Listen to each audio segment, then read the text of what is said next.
اچھا جی، پہلا سوال ہے کہ حدیث میں آیا ہے کہ علم حاصل کرو چاہے تمہیں چین جانا پڑے. کیڑی حدیث ہی چاہے جی؟ کوئی حوالہ نہیں ہے، لوگوں کی مشہور کی ہوئی حدیث ہے، ایسی کوئی حدیث کہیں موجود نہیں ہے. حالانکہ علم کا بنیادی سرچشمہ مکہ اور مدینہ شریف ہے. ہونا تو یہ چاہیے تھا کہ علم حاصل کرو چاہے تمہیں چین سے مکہ آنا پڑے. اس سے مراد کون سا علم ہے؟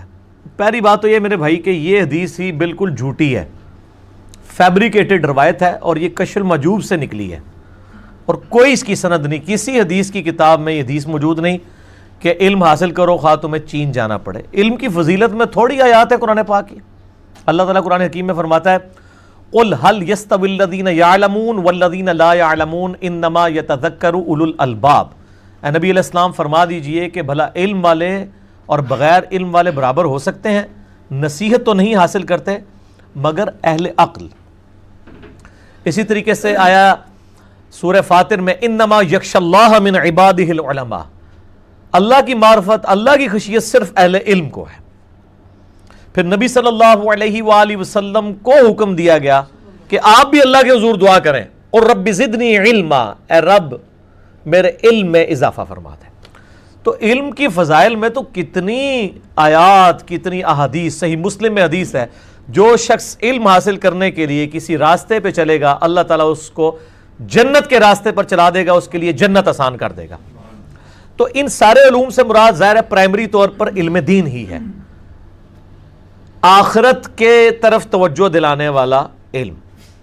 اب چاہے اس کا تعلق سائنس کے ساتھ ہو یا شرعی علوم کے ساتھ، جو بھی اللہ کی تعارف کی طرف لانے والی چیز ہے وہ علم جو ہے وہ علم ربانی ہے. دو علوم اللہ تعالیٰ نے انسان کو دیے ہیں، ایک ریویلڈ نالج ہے وحی کے ذریعے کتاب و سنت کا علم، اور دوسرا ایکوائرڈ نالج ہے جسے ہم کہتے ہیں سائنس کا علم، the knowledge obtained through observations and experiments. تو علم وحی ہو یا علم سائنس، یہ دونوں ہی اللہ کے علوم ہیں. اس پہ میرا مسئلہ نمبر ہے 38. علم سائنس اور علم وحی اور علم سائنس کی اہمیت اور ان کا دائرہ کار، اس میں نے یہ ساری باتیں بیان کی ہیں کہ دونوں علوم اللہ ہی کی طرف سے ہیں. اور مکہ مدینے سے جو علم ہے وہ تو اب آپ کے پاس ویسے ہی پہنچ چکا ہے. مکہ مدینے میں نبی صلی اللہ علیہ وآلہ وسلم قرآن پاک دے کے گئے تھے، اپنی سنت چھوڑ کے گئے، جو آج مصحف کی شکل میں اور صحیح الاسناد کتابوں کی شکل میں ہمارے سامنے موجود ہے. یہ علم آ چکا ہے، اس کے اوپر عمل کریں اور اسی میں انشاءاللہ تعالی آخرت کی کامیابی ہے انشاءاللہ. اگلا سوال انہوں نے لکھا ہے کہ جی حقیقت ایک ہوتی ہے یا دو یا تین حقیقتیں ہوتی ہیں؟ اگر حقیقت ایک ہوتی ہے تو چاروں ائمہ اختلاف کے باوجود برحق کیسے ہیں؟ یہ تو میرے بھائی لوگوں کی منہ شگافیاں ہیں نا کہ چاروں ہی حق پہ ہیں. یہ تو بالکل اس طریقے سے ہے کہ یہ جناب گلاس ہے میرے ہاتھ میں، ایک بندہ کہتا ہے جی یہ گلاس ہے، دوسرا کہتا ہے نہیں جی یہ موٹر سائیکل ہے، تیسرا کہتا ہے جی یہ جہاز ہے، چوتھا کہتا ہے نہیں یہ کتاب ہے.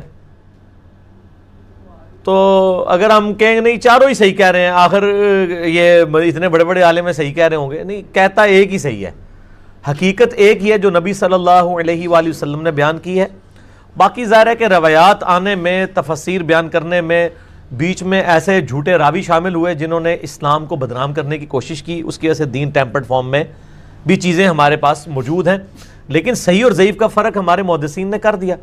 اس حوالے سے صحیح مسلم کا مقدمہ اگر آپ پڑھ کے دیکھیں، جو امام مسلم نے صحیح مسلم کا مقدمہ صحیح مسلم کا حصہ ہے جو میں نے پڑھایا ہے مسند نمبر 36 کے اندر، ضعیف الاسناد اور من گھڑت احادیث کے فتنے کا تحقیقی جائزہ، امام مسلم نے صحیح مسلم کی پہلے 92 روایات اس دلیل پر لی ہیں کہ صحیح حدیث کیوں ضروری ہے اور جھوٹی حدیثیں کس طرح گھڑی گئی ہیں، اور تابعین میں کتنے بڑے بڑے کذاب ہیں جنہوں نے نبی علیہ السلام کے اوپر جھوٹ باندھے ہیں.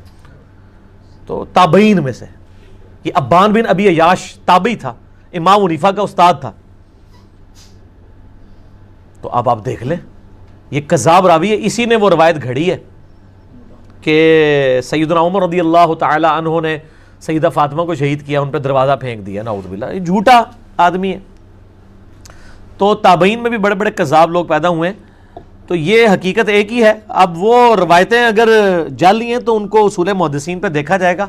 اور پھر سب سے بڑی حقیقت تو ہمارے پاس قرآن کی شکل میں موجود ہے. یہ فوراً روایتوں کے اوپر چلے جاتے ہیں. مجھے پہلے بتائیں کہ امت میں سے کتنے % لوگ ہیں جن کے عقیدے قرآن کے مطابق ہیں؟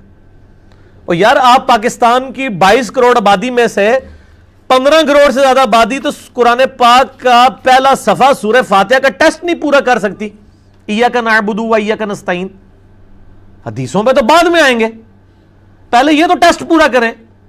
یہ تو کبھی کسی بابے سے جا کے مانگتے ہیں, کبھی کسی قبر کے اوپر جا کے مانگتے ہیں, اور قرآن میں وہ نماز میں پڑھتے ہیں ایاک نعبد و ایاک نستعین, وہ نماز میں ہی رہ جاتا ہے. تو پہلے قرآن کے اوپر آئیں. قرآن ہماری ٹیکسٹ بک ہے. وَأُوحِيَ إِلَيَّ هَذَا الْقُرْآنُ لِأُنذِرَكُم بِهِ وَمَن بَلَغَ. اے محبوب صلی اللہ علیہ وآلہ وسلم فرما دیجئے قرآن میری طرف اس لیے وحی کیا گیا تاکہ اس کے ذریعے میں تمہیں ڈر سنا دوں, اور جس تک یہ کتاب پہنچ جائے وہ بھی اسی کتاب کے ذریعے ڈر سنائے, اسی کے ذریعے لوگوں کو تبلیغ کرے. قرآن کو لے کے چلیں نا, روایتوں کو بعد میں دیکھیں. اور روایتوں میں بھی یہ جو دو مین کتابیں ہیں بخاری اور مسلم, اس پہ تو کم از کم اہل سنت کا اتفاق ہے. شاہ ولی اللہ دہلوی نے حجت اللہ البالغہ میں لکھا ہے کہ بخاری اور مسلم کی تمام متصل الاسناد مرفوع احادیث قطعی الصحت ہیں, ان کی صحت کے اوپر امت کا اتفاق ہے. تو پہلے یہ 7563 حدیثیں بخاری میں ہیں اور اتنی مسلم میں ہیں. یہ کو 15,000 روایتیں تو پہلے پڑھ لینا آپ, پھر اگلی پھر روایتیں دیکھیں گے. 80% دین تو اس میں کور ہو جاتا ہے, اور عقائد تو 100% قرآن میں ہے. قرآن بخاری مسلم پڑھتے نہیں ہیں اور روایتوں کے پیچھے پڑھتے ہیں. وہ جی حقیقت ایک ہے جی, وہ 4 ہیں. ایک یہ میرے بھائی, جب آپ کو یہ سارے ٹیسٹ پڑھ لیں گے نا, آپ کو پتہ چل جائے گا کہ سارے فراڈ لے کے چل رہے ہیں. صرف صحیح بات جو ہے وہ بالکل واضح ہے, وہ کون لے کے چل رہا ہے وہ آپ کو خود بخود پتہ چل جائے گا انشاءاللہ تعالی. اچھا جی, منت کیا ہے؟